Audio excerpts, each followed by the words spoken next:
ვაგრძელებ ჩვენ საუბარს ქირავნობის ხელშეკრულებაზე. ეს არის ქირავნობის ხელშეკრულებასთან დაკავშირებული ლექციის მეორე ნაწილი. პირველ ნაწილში ჩვენ ვისაუბრეთ ქირავნობის ხელშეკრულების სამართლებრივ ბუნებაზე და ვისაუბრეთ რამოდენიმე ტერმინზე, მაგალითად ტერმინებზე ნივთის ვარგისი მდგომარეობა და ნივთის ნაკლი. ვაგრძელებთ საუბარს ნივთის ნაკლზე, ნივთში ბუნებრივია გულისხმობთ ქირავნობის საგანს განსახილველ საკითხთან მიმართებაში და ჩვენ ვისაუბრეთ, რომ დამქირავებელს აქვს ნივთის ნაკლის აღმოჩენის შემთხვევაში მოთხოვნის უფლება როგორც ქირის შემცირების, ისე მიყენებული ზიანის მოთხოვნის უფლება.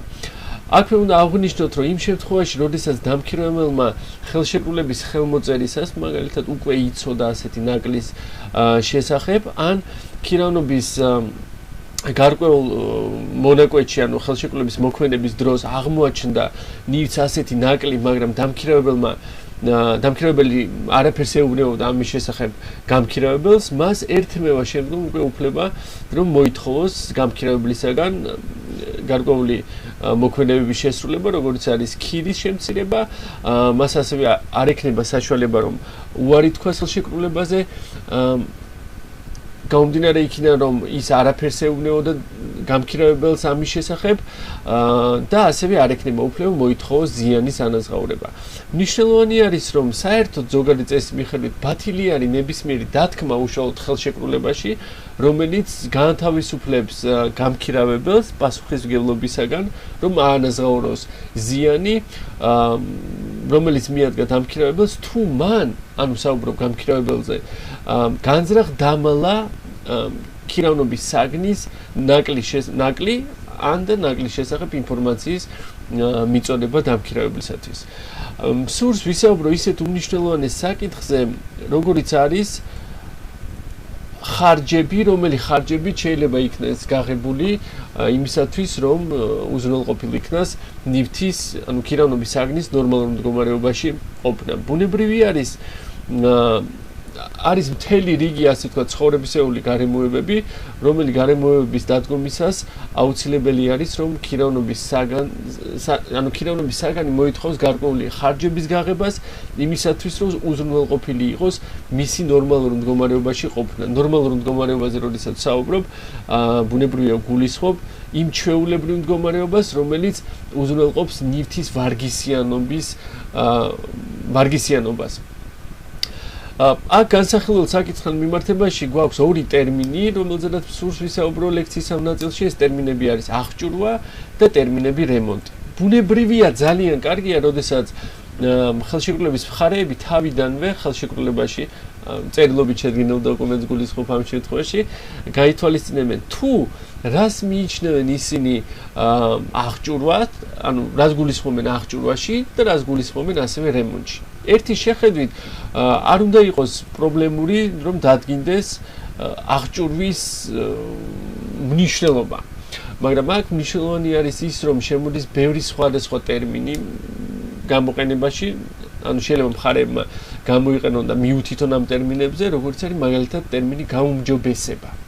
ზოგადი წესის მიხედვით სამოქალაქო კოდექსი ადგენს, რომ გაუმჯობესება, ასე ვთქვათ, ანუ ის თუ რითიც იქნა აღჭურვილი უშუალოდ ქირავნობის საგანი, რჩება დამქირავებელს და გამონაკლისად აწესებს სამოქალაქო კოდექსი დებულებას, როდესაც ქირავნობის საგანი არის უძრავი ნივთი, საცხოვრებელი სადგომი, მაშინ საცხოვრებელი სადგომის გამქირავებელს აქვს უფლება, რომ გამოიყენოს კომპენსაციის მეთოდი და დაიტოვოს პირობითად ამ ეტაპისთვის დავარქვათ ამას აღჭურვილობა, გარკვეული აღჭურვილობა თავის საკუთრებაში. ანუ გადავიდეს მის საკუთრებაში კომპენსაციის გაღების სანაცვლოდ. მნიშვნელოვანია, რომ იმისათვის, რომ უკეთ გავიგოთ, თუ რას ნიშნავს აღჭურვა და რას ნიშნავს რემონტი, შევეხოთ იმ ტერმინს, რომელი ტერმინიც არის გაუმჯობესება როგორც ასეთი.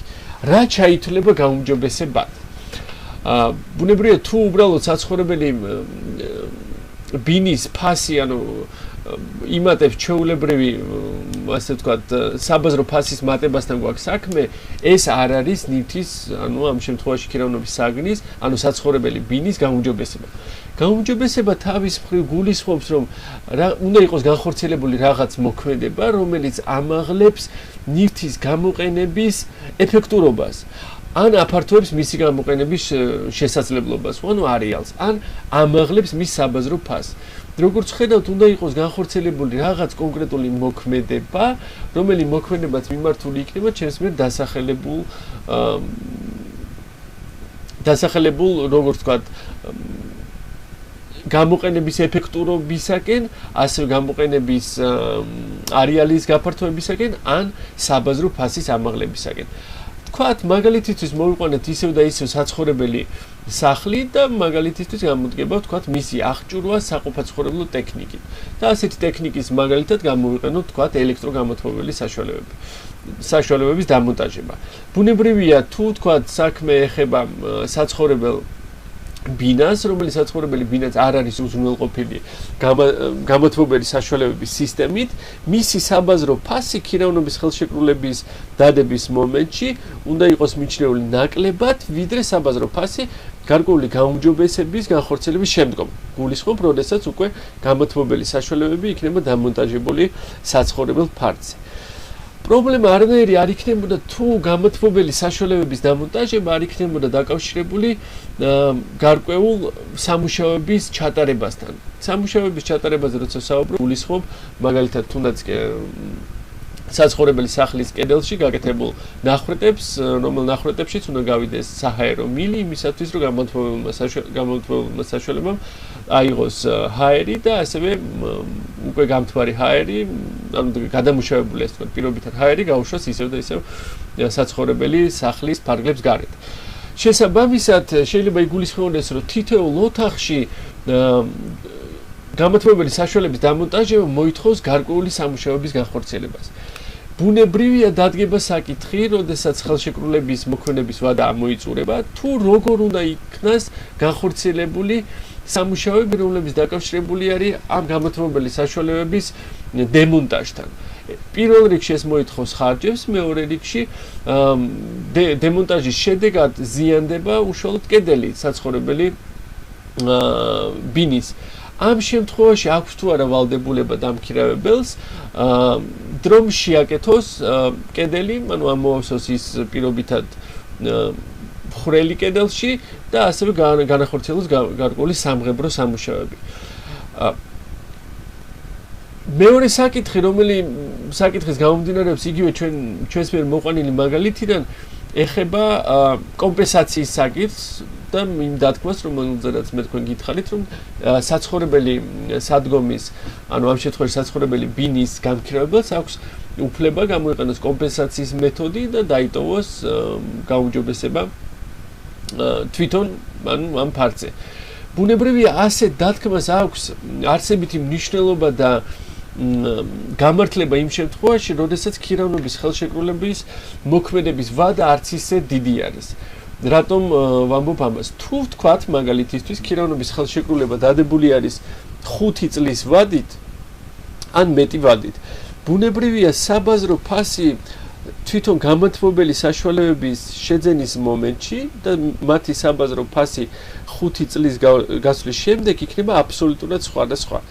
შესაბამისად, გამქირავებელმა შეიძლება იზარალოს, თუ იგი ვთქვათ პირველი წლის განმავლობაში, როდესაც მოხდა ვთქვათ ხელშეკრულება დაიდო 2011 წლის 1 იანვარს და 2011 წლის იანვრის თვეში მოხდა საცხოვრებელი ფართის აღჭურვა გამოთმობელი საშუალებებით.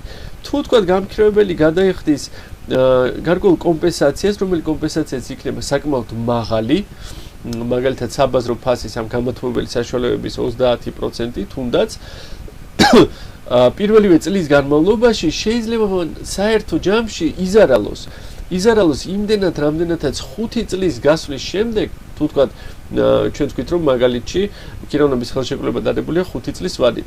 5 წლის შემდეგ იგივე გამოთმობელი საშუალებების საბაზრო ფასი იქნება ბევრად ნაკლები, ვიდრე ის თუნდაც 30%, რომელიც მან გადაიხადა ხელშეკრულების გაფორმებიდან, თუნდაც პირველი 3 თვის განმავლობაში. შესაბამისად, როგორც ხედავთ, ტერმინი აღჭურვა მოითხოვს საკმაოდ სკრუპულოზურ მიდგომას მხარეების მხრიდან და კარგი იქნება თუ მხარეთა იურისტები გაითვალისწინებენ და დეტალურად განსაზღვრავენ როგორც გაუმჯობესების მნიშვნელობას, ანუ შინაარსობრივ შევსებას გულისხმობ ხელშეკრულებაში, ისევე გაუმჯობესების შედეგად, ასე ვთქვათ, იმ ქონების სამართლებრივ ბედს, რომელი ქონებაც მიჩნეული იქნება ქონებად, რომელი ქონებითაც აღიჭურვა ქირავნობის საგანი. ორიოდე სიტყვით ასევე მინდა შევეხო ტერმინს რემონტი, იმიტომ რომ ეს ტერმინი არის საკმაოდ მნიშვნელოვანი და ისევ და ისევ სამოქალაქო სამართლებრივი დავები ქირავნობის ხელშეკრულებიდან გამომდინარე ძალიან ხშირად დაკავშირებული არის ტერმინის არაერთგვაროვან გაგებასთან და ისევ და ისევ ხარჯებთან, რომლებიც გამომდინარეობენ სარემონტო სამუშაოების განხორციელებიდან. მინდა შევთანხმდეთ, რომ რემონტი როგორც ასეთი არის აუცილებელი იმისათვის, რომ უზრუნველყოფილი იქნას ქირავნობის საგნის ნორმალურ მდგომარეობაში ყოფნა. და ისევ დაუბრუნდეთ ჩვენ მაგალითს, როდესაც ჩვენ ვიხილავდით შემთხვევას, რომელიც ეხება საცხოვრებელ ფართს. ბუნებრივია საცხოვრებელი ფართი გარკვეული დროის განმავლობაში საჭიროებს გარკვეული ისევ და ისევ სარემონტო სამუშაოების განხორციელებას. შეიძლება ვთქვათ, რომ კაპიტალური სარემონტო სამუშაოების განხორციელება ყოველთვის გამომდინარეობს გამქირავებლის ინტერესიდან. იმიტომ რომ გამქირავებელი პრაქტიკულად უმრავლეს შემთხვევაში წარმოადგენს ამ შემთხვევაში უძრავი ქონების მესაკუთრეს და მის ინტერესში არის, რომ ის ქონება, რომელი ქონებაც არის ხოლმე ქირავნობის ხელშეკრულების საგანი, მუდმივად, ანუ პერმანენტულად იყოს ნორმალურ მდგომარეობაში, ანუ იმ მდგომარეობაში, რომელიც შეიძლება გამოყენებული იქნეს კონკრეტული მიზნებისთვის, ესათვის საცხოვრებელი ფართი. შესაბამისად, დამქირავებლის ინტერესში შეიძლება იყოს მხოლოდ მიმდინარე რემონტის ხარჯების გაღება. თუ ბუნებრივია ჩვენ არ ვსაუბრობთ ქირავნობის ხელშეკრულებაზე, რომელიც ხელშეკრულებაც არის საკმაოდ გრძელვადიანი. ამ მომენტისთვის მინდა შევჯერდეთ შემდეგზე, რომ თვითონ მოქმედი სამოქალაქო კანონმდებლობა არ განსაზღვრავს დეტალურად თუ რა იგულისხმება მიმდინარე რემონტში, როგორც ასეთში და რა უნდა იყოს ნაგულისხმები კაპიტალურ რემონტში. უნდა ვიფიქროთ, რომ კაპიტალურ რემონტში იგულისხმება ისეთი ტიპის სამუშაოების განხორციელება, რომელიც სამუშაოებიც გამომდინარეობენ გარკვეული გადაგეგმარებიდან, ანუ მოითხოვენ გარკვეულ გადაგეგმარებას, თუნდაც ფართის, ან მოითხოვენ მნიშვნელოვანი სახსრების დანახარს, ანუ კაპიტალ დამბანდებას, რომელიც მნიშვნელოვნად გაზრდის ქირავნობის საგნის, ანუ საუბარი გვაქვს ამ შემთხვევაში საცხოვრებელი ფართის საბაზრო ღირებულებას. ბუნებრივია ზოგადი წესის მიხედვით დამქირავებელი იხდის იმ ხარჯს, რომელიც დაკავშირებული არის მიმდინარე რემონტის ხარჯებთან. მნიშვნელოვანი არის აქვე შემდეგი, რომ შეუძლია თუ არა დამქირავებელს განახორციელოს ფართის, ანუ საცხოვრებელ ფართზე ვსაუბრობთ, ისევ და ისევ რემონტი გამქირავებლის თანხმობის გარეშე. იმისათვის, რომ დამქირავებელმა შეძლოს ხელშეკრულებით მინიჭებული უფლებების განხორციელება შეუზღუდავად, კანონმდებლობა ადგენს, რომ მხარეთა შეთანხმებით უნდა განისაზღვროს წესი და ასე ვთქვათ ფორმა, რა ფორმითაც იქნება მხარეებს შორის ურთიერთობა, რომელი ურთიერთობას დაკავშირებულია სარემონტო სამუშაოების განხორციელებასთან. როგორც ასეთი, მიმდინარე რემონტისათვის თანხმობის აუცილებლობა მოქმედი კანონმდებლობის მიხედვით არ დგას, გულისხმობ წერილობით თანხმობა არ არის საჭირო გამქირავებლისაგან, იმისაც რომ დამქირავებელმა განახორციელოს სარემონტო სამუშაოები. მაგრამ თუ საკითხი ეხება კაპიტალურ რემონტს და მნიშვნელოვანი ხარჯების გაღებას, ბუნებრივი არის, აუცილებელი არის გამქირავებლის წერილობითი თანხმობის არსებობა და მით უფრო თუ გამქირავებლის წერილობითი თანხმობა სახეზე არ გვაქვს, გამქირავებელს ყოველთვის შეუძლია მიყენებული ზიანი, თუ ასეთ ზიანი მას მიადგა, მოითხოვოს დამქირავებლისაგან. მაშინ ასე კიდევ ერთხელ განმეორდები და გავამახვილებთ თქვენ ყურადღებას ერთ ისევ და ისევ მნიშვნელოვან დეტალზე, რომელიც მომდინარეობს თემიდან, რემონტის თემიდან და საცხოვრებელი ფართის ქირავნობის ხელშეკრულებიდან, თუ მაგალითად თქვენ წარმოადგენთ გამქირავებლის ინტერესებს, ანუ ხართ მისი იურისტი და თქვენ ადგენთ ხელშეკრულებას, რომელიც ხელშეკრულებითაც გადაეცემა ფართი, საცხოვრებელი ფართი. და გადაცემის მომენტში ეს ფართი არის ახლად გარემონტებული. ბუნებრივია ამ შემთხვევაში კარგი იქნება, რომ თქვენ ქირავნობის ხელშეკრულებაში გააკეთოთ დათქმა იმის შესახებ, რომ ქირავნობის, იმიტომ რომ ჩვენ ვიცით უკვე ლექციის წინა ნაწილში ვსაუბრობდით, რომ ქირავნობის საგანი უნდა იქნეს დაბრუნებული ქირავნობის ვადის ამოწურის შემდეგ იმავე მდგომარეობაში, რა მდგომარეობაშიც იქნა მიცემული და ბუნებრივი, ანუ ნორმალური ცვეთის გათვალისწინებით. ნორმალური ცვეთა ამ შემთხვევაში თქვა თუ ხელშეკრულება არის გრძელვადიანი, თქვა 3 ან 5 წლიანი ხელშეკრულება, საკმაოდ საგრძნობი შეიძლება იყოს თქვენი კლიენტისათვის, ანუ გამქირავებლისათვის. თუ მას შემდგომ ისევ და ისევ სურს გააქირავოს საცხოვრებელი ფართი, ბუნებრივია გასაქირავებელი ფასი, ანუ ქირა ახლად გარემონტებული ფართის და თქვა იმ ფართის, რომელიც გარემონტებული იქნა 5 წლის წინ, იქნება სხვადასხვა გვარი.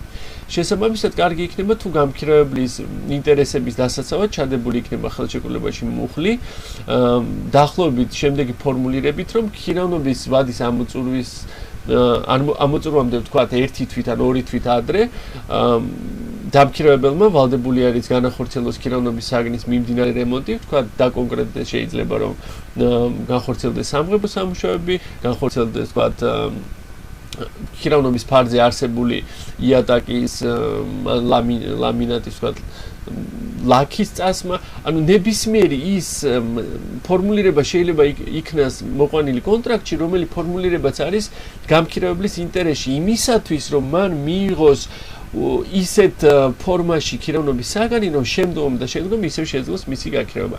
ამ შემთხვევაში შეიძლება პირდაპირ დადგინდეს თუ რა მდგომარეობაში უნდა ჩაბარდეს ქირავნობის საგანი გამქირავებელს. დამქირავებლისაგან ბუნებრივია, აქ ასე ვთქვათ, ორი სიტყვით უნდა აღინიშნოს, რომ კარგი იქნება, როდესაც მხარეები როგორც ხელშეკრულების ხელმოწერისთანავე, ასე ვთქვათ, ხელშეკრულების მოქმედების ვადის გასვლის შემდგომ ხელს მოაწერენ მიღების ჩაბარების აქტს და დაადასტურებენ, რომ ერთმანეთის მიმართ როგორც ვთქვათ, ქირავნობის საგნის გადაცემასთან დაკავშირებით, ისევე ქირავნობის საგნის მდგომარეობასთან მიმართებაში არ გააჩნიათ პრეტენზიები. ლექციის შემდგომ ნაწილში ჩვენ ვისაუბრებთ ისეთ მნიშვნელოვან საკითხზე, როგორიც არის ქირა, თუ რაც შეითვლება ქირაში, უნდა ჩავთვალოთ თუ არა თქვა გარკვეული კომუნალური გადასახადები, იგულისხმება თუ არა ეს ქირაში, იგულისხმება თუ არა სატელეფონო გადასახადები, იგულისხმება თუ არა ინტერნეტის გადასახადები, ზოგადად შეიძლება თუ არა ამ ყველაფერს დავარქვათ ტერმინი გადასახადი, ვინაიდან ჩვენ ვიცით, რომ ტერმინი გადასახადი შემოდის საგადასახადო კანონმდებლობით და ჩემს მიერ ჩამოთვლილი წარმოადგენს გარკვეულ ხარჯებს, რომელი ხარჯებით შეიძლება ერთ შემთხვევაში ჩვენ ვიგულისხმოთ ქირაში, ანუ ქირის ტერმინში, ხოლო მეორე შემთხვევაში მეორე მხარემ შეიძლება იგივე ვთქვათ ხარჯები არ იგულისხმობს ამ ტერმინში და ბუნებრივია იქნება საკითხი სადაო, რომელ დავასაც განიხილავს სასამართლო და ასეთი დავების რაოდენობის სიმცირის